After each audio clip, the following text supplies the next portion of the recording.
नमस्कार, स्वागत है आपका हमारी खास पेशकश क्रिप्टो क्लासरूम में। मैं हूं विवेक मित्तल। क्रिप्टो को लेकर मार्केट में बहुत तरह की बातें होती हैं। बहुत सारे लोगों ने क्रिप्टो में इन्वेस्टमेंट भी किया, बहुत से लोगों ने ट्रेड भी किया, कुछ लोगों ने पैसा बनाया, कुछ लोगों ने पैसा गंवाया। लेकिन क्या है इसके पीछे की मैथ्स? इन सभी को जानने के लिए हमें एक खास मेहमान की जरूरत है। आज हमारे साथ जुड़े हैं मिस्टर मनीष बत्रा, डायरेक्टर हैं रेक्टेंगल वन के। मनीष सर, बहुत बहुत स्वागत है सर आपका, and thank you for your precious time sir. Thank you so much. Our pleasure sir. Sir, ये जो होता है कि ब्लॉकचेन और क्रिप्टो, इसमें डिफरेंस क्या होता है और ये किस तरह से वर्क करते हैं, इसके बारे में बताएं हमें।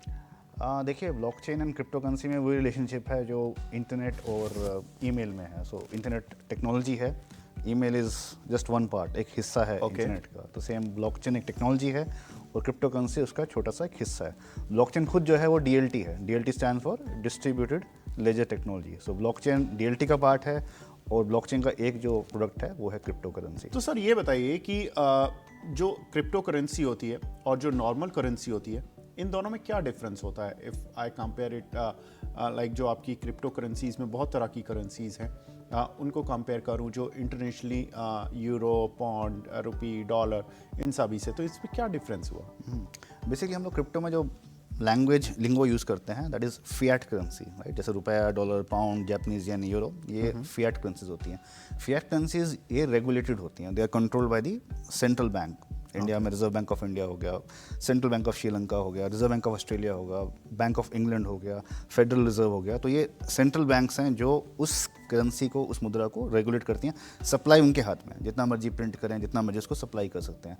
क्रिप्टो करेंसी इज़ डिसेंट्रलाइज, मतलब कोई थर्ड पार्टी है नहीं जो उसको इशू करता है। जो क्रिप्टो करेंसी होता है वो माइनिंग मतलब जो कंप्यूटर्स वैलिडेशन एक प्रोसेस होता है, ब्लॉकचेन के थ्रू उनको क्रिएट किया जाता है। इन वेरी ब्रीफ, माइनिंग उस प्रोसेस को बोलते हैं जिससे क्रिप्टो करेंसी को क्रिएट किया जाता है। फिएट करेंसी जो है वो प्रिंट की जाती है, that is printed in the mint, right. That's जो जैसे जो भी प्रिंटिंग का जो प्रोसेस होता है, राइट।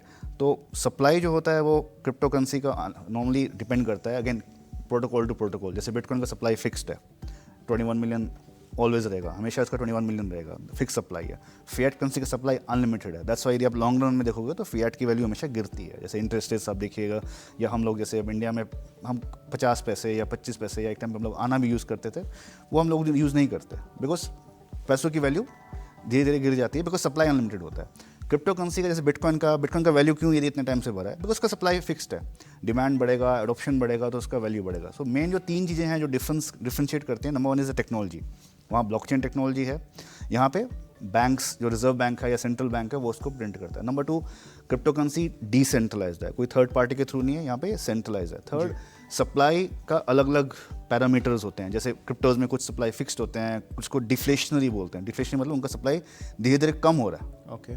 और तीसरा होता है अनलिमिटेड सप्लाई, जैसे नॉर्मली फिएट करेंसी का होता है। Fiat currency normally unlimited supply ही होता है। I mean Reserve bank of India या बैंक ऑफ इंग्लैंड या फेडरल जितना मर्जी डॉलर को छाप सकता है, तो वो कुछ है नहीं।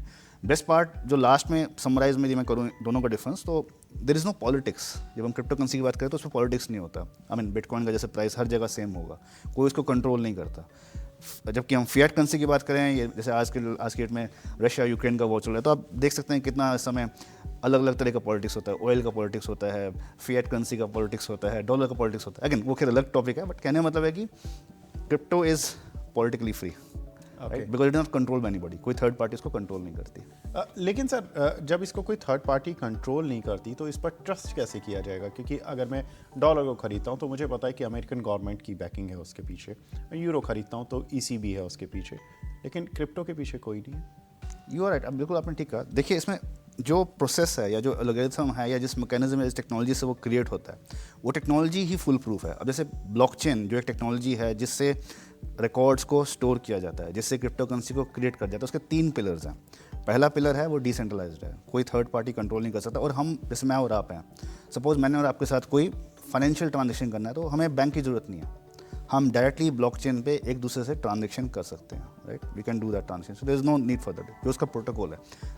सेकंड जो पिलर है वो ट्रांसपेरेंसी है। मैंने अगर आपके साथ ट्रांजेक्शन किया है तो ये ट्रांजेक्शन दुनिया में कोई भी इसको पब्लिक ब्लॉकचेन पे चेक कर सकता है, वेरीफाई कर सकता है, 100% इसमें ट्रांसपेरेंसी है। और तीसरा सबसे बड़ी बात है कि एक बार जब ट्रांजेक्शन ब्लॉकचेन पे स्टोर हो गया, मैंने और आपने कोई ट्रांजेक्शन किया, एक बार ब्लॉकचेन के जो ब्लॉक पे स्टोर हो गया तो उस ट्रांजेक्शन को चेंज नहीं कर सकते, फोर्जरी नहीं कर सकते, बैक डेटिंग नहीं कर सकते, ऑल्टर नहीं कर सकते। And we all know banks दुनिया भर में कितने वो ट्रांसपेरेंट हैं, कितने ट्रांजेक्शन वहाँ पे स्टोर होते हैं, कितने सेफ हैं, कितने सिक्योर हैं। तो ब्लॉकचेन का सबसे बड़ी बात यह है कि 3 पिलर्स हैं और इन 3 पिलर्स की वजह से we can trust the crypto currency जो जेन्युइनली एक ब्लॉकचेन पे बेस्ड है। Again the word is genuinely एक ब्लॉकचेन पे बेस्ड है। जो जेन्युइनली होगा तो क्रिप्टो करेंसी होगा, अदरवाइज वो कोई स्कीम होगा, अदरवाइज वो कुछ और होगा। सो जेन्युइन क्रिप्टो करेंसीज का एक प्रॉपर ब्लॉकचेन होता है। उस ब्लॉकचेन को यदि आप वेरीफाई करेंगे तो 3 पिलर्स होंगे, decentralisation, transparency and immutability. Immutability मतलब आप ट्रांजेक्शन को चेंज नहीं कर सकते, and that's how we can trust blockchain. Sir जब हम क्रिप्टो की बात करते हैं तो बिटकॉइन का ही नाम आता है। किस तरह की और कितनी तरह की करेंसीज हैं, इनके पीछे क्रिएशन क्या है, इनके पीछे ऑब्जेक्टिव क्या है कि इतनी तरह की करेंसीज, अगर क्रिप्टो है ठीक है, बिटकॉइन है, हम उसको देख रहे हैं, उसको चलते हुए देख रहे हैं, तो फिर इतनी सारी करेंसीज की ज़रूरत क्यों? नहीं, यू आर राइट।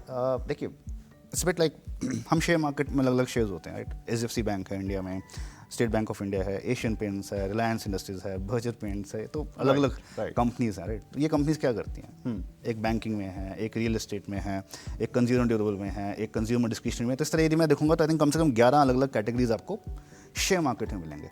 क्रिप्टो में आपको 15 से ज़्यादा कैटेगरीज मिलेंगे, राइट। Web3 कैटेगरी होगा, उसमें प्रीवियसी कॉइन्स होगा, ओरेकल कॉइन्स होगा, सेंट्रलाइज एक्सचेंजेस होंगे, डिसेंट्रलाइज एक्सचेंजेस होंगे। इसके अलावा हर Web3 के अंदर मेटावर्स आपको होता है, NFTs होता है, ब्लॉकचेन गेमिंग होता है। तो क्रिप्टोज जो है एक वैल्यू को रिप्रेजेंट करती है। यहाँ पे मैं एक चीज़ हमेशा आपके व्यूअर्स को मैं कहना चाहूँगा, जब आप कहीं भी इन्वेस्ट करते हो, चाहे आप प्रॉपर्टी में करो, चाहे आप शेयर में करो या क्रिप्टो में करो, आपको ये समझना जरूरी है कि आप क्यों इन्वेस्ट कर रहे हो, कहाँ इन्वेस्ट कर रहे हो। बिकॉज यदि आप ये नहीं समझ रहे कि मैं क्यों इन्वेस्ट कर रहा हूँ, कहाँ कर रहा हूँ, तो आप इन्वेस्ट नहीं कर रहे, आप गैम्बलिंग कर रहे हो, आप जुआ खेल रहे हो। तो ये बहुत इंपॉर्टेंट चीज़ है कि आप समझो। आप सपोज डॉज कॉइन में डाल रहे हो, जो इलोन मस्क का फेवरेट क्रिप्टो करेंसी है, या सपोज आप बिटकॉइन में डाल रहे हो, या सपोज आप इथेरियम में डाल रहे हो, तो क्या वो क्रिप्टो करेंसी करता क्या है, उसका पर्पस क्या है, उसका फंक्शनैलिटी क्या है। उस पर्पस को, फंक्शनैलिटी को आप समझोगे तो आपको ये भी समझ में आएगा कि लॉन्ग टर्म उसकी वैल्यू कहाँ से आएगी। यदि आप वैल्यू को समझेंगे तो आपका इन्वेस्टमेंट ऑटोमेटिकली जस्टिफाई होगा। बिल्कुल सर, यही मेरा नेक्स्ट क्वेश्चन भी था। लाइक अगर मैं स्टॉक्स की बात करता हूँ तो मुझे पता है कि ये कंपनीज बिजनेस को करती है, मुझे उसकी फाइनेंशियल पोजीशन को हर क्वार्टरली नंबर्स में पता लगती है, उसकी वैल्यूएशन मैं कर सकता हूँ कि EPS इतनी है, PE मल्टीपल इतना चल रहा है।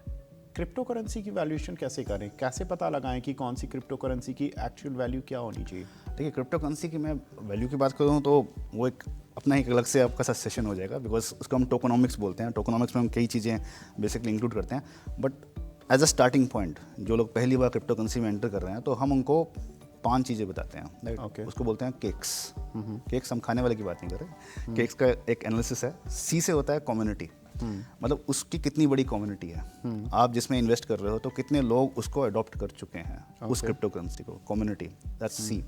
ए होता है एट्रीब्यूट्स। एट्रीब्यूट्स होता है कि वो क्रिप्टो करेंसी का पर्पस क्या है, वो क्या पर्पस अचीव करता है, क्या वो ब्लॉकचेन को ज़्यादा बेहतर करता है, क्या वो NFT है, क्या वो मेटावर्स है, क्या वो फाइनेंस को एक नए तरीके से पेश कर रहा है, क्या वो किसी गेम को Web3 में क्रिएट कर रहा है, तो दैट्स एट्रीब्यूट्स।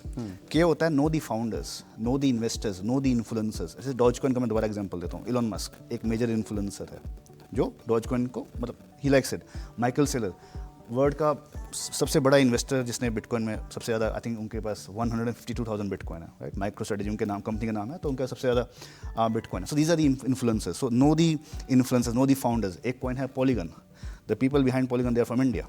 और पॉलीगॉन एक लेयर 2 क्रिप्टो करेंसी है। अब लेयर 2 क्रिप्टो करेंसी क्या होता है? लेयर 2 क्रिप्टो करेंसी वो होता है जो लेयर 1 क्रिप्टो करेंसी की स्पीड को बढ़ाता है। अब लेयर 1 क्रिप्टो करेंसी क्या होता है? लेयर 1 क्रिप्टो करेंसी वो होता है जिनका अपना ब्लॉकचेन होता है, राइट। लेकिन कुछ ऐसी क्रिप्टो करेंसीज हैं जिनका स्पीड, जैसे हम बोलते हैं स्केलेबिलिटी, वो स्केलेबिलिटी या स्पीड या ट्रांजेक्शन का कॉस्ट बढ़ जाता है और स्पीड कम हो जाता है।